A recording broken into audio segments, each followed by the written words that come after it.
Hello everybody, welcome and thank you for your interest in our Sidem steering and suspension products. My name is Harold and I have more than 15 years of experience as a mechanic. Today I will talk about a problem in steering and suspension that occurs frequently with premium brands and multi-link suspension systems. We'll talk about broken silent blocks due to incorrect installation with preload. A silent block that is being installed in the wrong way, meaning the parts are not tightened at the right moment or with the right torque, results in an installation with preload. You should avoid this because preload will lead to a silent block getting prematurely and completely worn out. How can you check the car to see if the silent block has been affected because of preload? This is not easy to see, but here on the lower track control arm for instance, you will see that the silent block rubber is turned in a certain angle, which will lead to rupture and failure of the part. This is an example of a silent block where preload caused failure of the part. The silent block got twisted and the rubber ruptured. As a result, the part will break and the track control arm in which it is mounted will no longer perform as it should.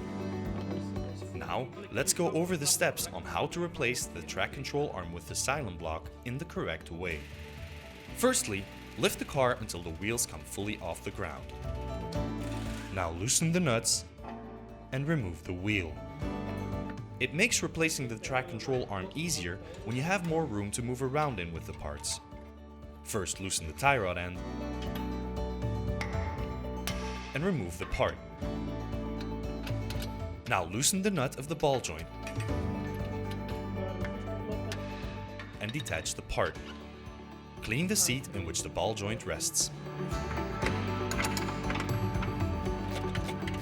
Remove the bolt of the silent block and remove the complete track control arm. Mount the new track control arm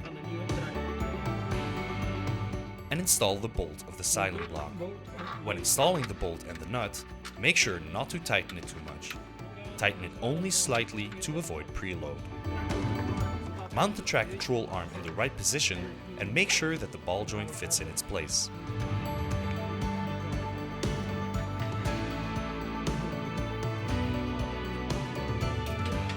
Tighten the nut according to the correct torque prescribed by the manufacturer. Put the tie rod end back and tighten the nut according to the prescribed torque. Now mount the wheel. Lower the car until the wheels are resting on the bridge and only then tighten the bolt and the nut of the silent block with the correct torque as prescribed by the car manufacturer. Finally, lower the car and perform an alignment test.